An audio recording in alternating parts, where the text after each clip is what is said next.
Assalamualaikum warahmatullahi wabarakatuh.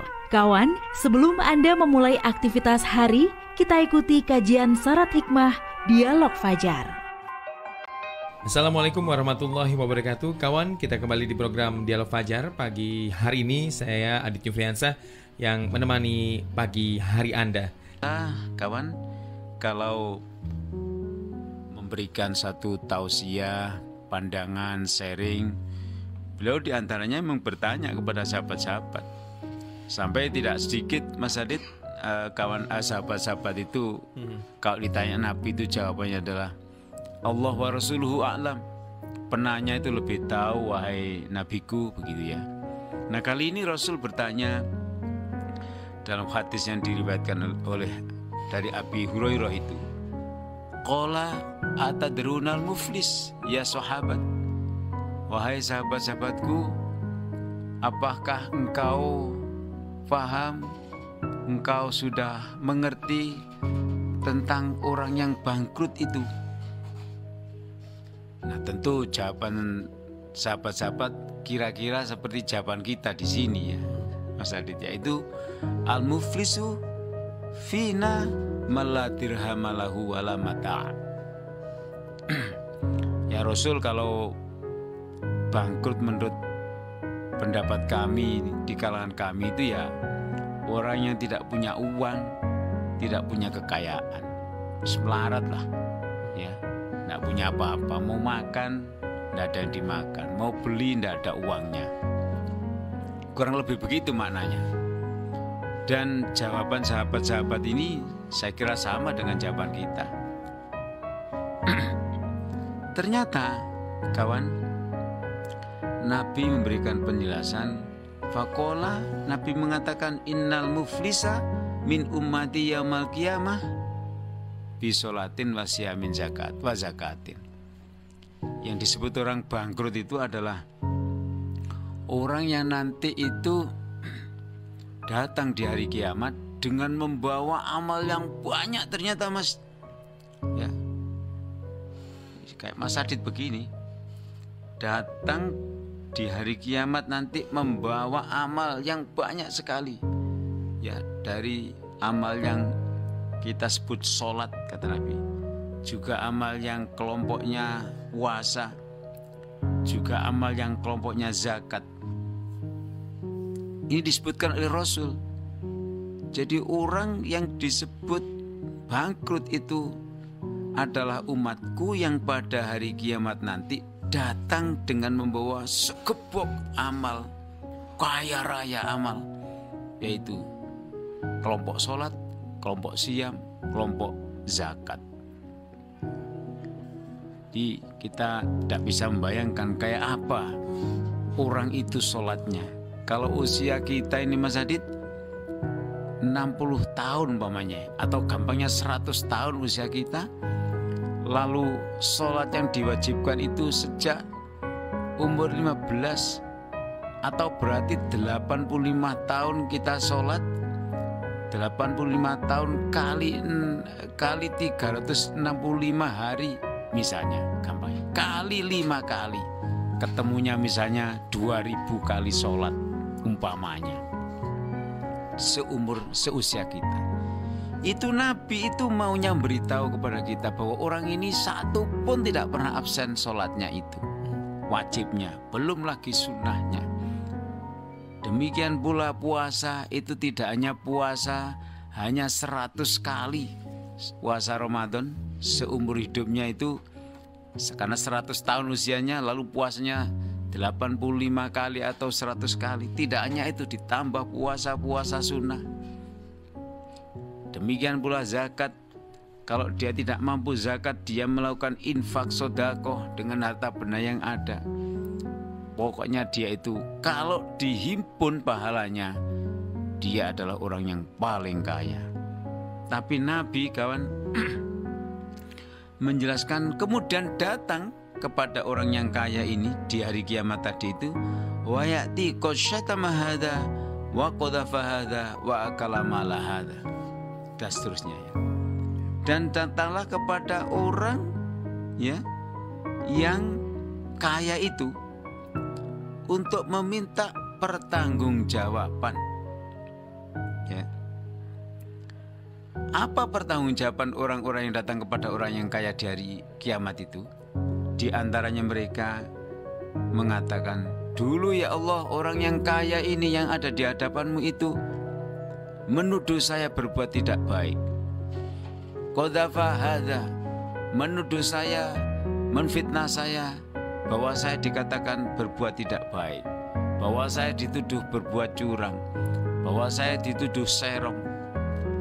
Gara-gara tuduhan dan fitnah itu, kredibilitas kehidupan saya, istri saya, suami saya, anak-anak dan keturunan saya, hidupnya tercemar ya Allah. Nah ini Mas Adit kan, ini kan menuntut namanya.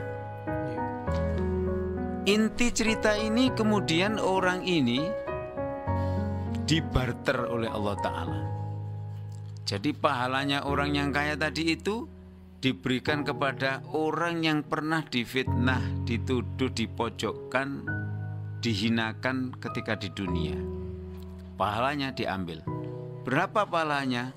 Dibarter sebesar dosanya yang ia lakukan terhadap orang yang pernah dituduh itu. Saya tidak tahu Mas Adit ini pernah nggak mengalami atau melihat, menyaksikan, mendengar orang yang dituduh orang. Atau pernah nggak Mas Adit ini membayangkan betapa sakitnya ya orang difitnah orang gitu kan? Ternyata kan begini kawan, Mas Adit. Jadi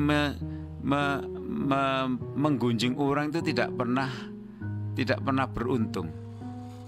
Jadi kawan, kalau saya ini membicarakan aibnya Mas Adit umpamanya, kalau Mas Adit saya bilang A, aibnya itu berupa A, dan memang benar A, lah itulah namanya menggunjing.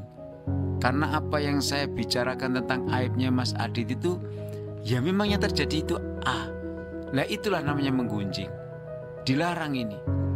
Sebaliknya kalau Mas Adit itu tidak berbuat A, saya bilang Mas Adit itu berbuat A, itulah namanya menfitnah. Walhasil kawan, kita diingatkan Nabi membicarakan aibnya orang lain itu pasti ada dua status. Kalau tidak menggunjing, ya menfitnah. Kalau menggunjing itu kata Nabi seperti makan daging bangkainya saudaranya yang sudah mati. Menjijikkan, tidak tega. Enggak tega lah kita makan dagingnya kawan kita yang sudah mati. Itu perumpamaan orang menggunjing orang lain. Enggak mungkin kita lakukan seperti itu. Jadi tidak masuk akal. Di menggunjing Mas Adit, menggunjing Ali Mu'afah itu sama dengan memakan daging bangkainya orang lain. Itu kalau betul gunjingannya. Tapi kalau tidak, maka sama dengan menfitnah. Dan menfitnah itu lebih besar bahayanya, lebih besar sakitnya, lebih besar, lebih parah akibatnya daripada peristiwa pembunuhan. Maka orang ini, kawan, dia tidak rela dulu dipermalukan di saat di dunia, kemudian menuntut di akhirat kepada orang yang kaya sholat, kaya zakat, kaya puasa. Itu akhirnya Allah memutuskan pahalanya orang yang kaya ini tadi diambil sebesar untuk mengganti kesalahan dia kepada si A itu tadi yang pernah dituduh berbuat salah. Maka kawan, sekarang kalau kita hitung-hitung ya, pernahkah kita menuduh orang? Pernahkah kita menfitnah orang? Menggunjing orang yang kalau orangnya dengar pasti marah? Pernahkah itu kita lakukan? Orang itu nanti di akhirat akan menuntut kepada kita melalui meja keadilan Allah, dan Allah kemudian mengambil pahala kita diberikan kepada orang itu. Nabi itu mengingatkan itu terjadi, dan Nabi menjelaskan dalam hadisnya ini kepada sahabat-sahabat, wa akala mala hadza. Mas Adit, ternyata ada orang yang kedua datang. Ya Allah, saya dulu harta benda saya dicuri oleh orang ini. Wis ahli sholat, ahli puasa, ahli zakat, mencuri. Tidak terima. dicuri, akibat dicuri saya kesal ya Allah. Akhirnya intinya pahalanya orang ini diambil lagi, diberikan kepada orang yang pernah dicuri harta bendanya itu. Masih belum selesai di situ, datang lagi orang ketiga, keempat dan seterusnya. Di antaranya adalah orang yang pernah dikucurkan darahnya, dilukai atau dibunuh. Maka orang ini pun menuntut dan akhirnya pahala dia ini diberikan kepada orang yang disakiti tadi itu, yang dizolimi itu tadi. Sebutlah cerita ini habis, datang orang berikutnya kawan. Ternyata orang berikutnya ini menuntut sesuatu yang sama dengan seperti pendahulu-pendahulu tadi, sedangkan pahalanya orang yang kaya ini sudah habis. Apa ternyata yang akan diputuskan oleh Allah? Ganti. Jadi orang yang menuntut keadilan ini, dosanya diambil oleh Allah, diberikan kepada orang yang tadi itu, yang pahalanya sudah habis tuh. Jadi dia minus Mas Adit, minus ya namanya ya. Pahala teh diganti dia dosanya orang yang lain. Kawan, naudzubillah min dzalik. Lah, begitu seterusnya. Maka itulah yang disebut Nabi, bahwa nanti pada hari kiamat ada di antara umatku itu yang datang di hari kiamat dalam keadaan bangkrut. Bangkrut, seluruh pahalanya habis, kemudian dia memikul tanggung jawab, yaitu dosanya orang yang lain. Di sini Allah pernah mengingatkan kepada kita, wa allaisa lil insani illa ma sa'a. Tak ada satu pahala, tak ada satu dosa, tak ada satu kemuliaan di hadapan Allah, tak ada satu siksa yang akan diberikan oleh Allah kepada kita, kecuali itu memang perbuatan kita dulu itu, entah secara langsung, entah tidak secara langsung. Maka kawan, ini adalah peringatan yang sangat serius yang dibahasakan oleh Nabi sebagai al-muflis. Muflis, M-U-F-L-I-S, yaitu orang yang bangkrut di akhirat. Sesuatu yang menakutkan sekali. Mudah-mudahan kawan, kita bersama Dialog Fajar pada hari ini bersama Radio Suara Surabaya benar-benar mendapat barokah dan rahmatnya Allah Subhanahu wa ta'ala, sehingga apa yang diceritakan oleh Nabi kepada kita ini betul-betul membentengi ya di hati kita, Mas Adit ya, sehingga ucapan kita tidak pernah melukai orang ya, kemudian tutur kata kita, perilaku kita tidak sampai mencederai dan mendolimi orang, karena orang itu nanti akan minta pertanggungjawab, membalas kepada kita. Lah persoalannya Mas Didit, kalau kita berbuat salah pada orang lain tidak meminta maaf, ditambah kita tidak kenal dia, lah ya repot. Lah ya itulah ya. Jadi kan mudah-mudahan Dialog Fajar ini mendapat ridhonya Allah Subhanahu wa ta'ala. Saya pamit ya. Terima kasih. Oleh karena itu mari kita menjaga lisan kita menjaga perbuatan kita menjaga pikiran kita, ya, supaya tidak ada yang melukai orang-orang yang ada di sekitar kita, ataupun bahkan orang-orang yang ada di sosial media kita, karena kita nggak pernah ketemu gitu. Iya. Maka dari itu, Insya Allah semua pahala dari ibadah-ibadah kita yang kita lakukan ini ya dijauhkanlah dari yang namanya kebangkrutan. Ya, amin ya Rabbal di akhirat. Saya Adit Jufriansah pamit. Assalamualaikum warahmatullahi wabarakatuh. Waalaikumsalam warahmatullahi wabarakatuh.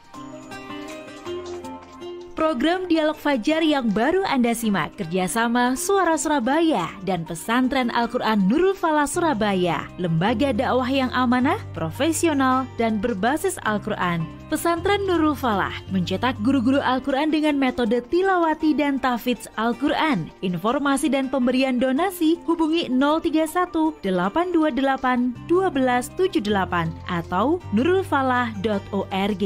Wassalamualaikum warahmatullahi wabarakatuh.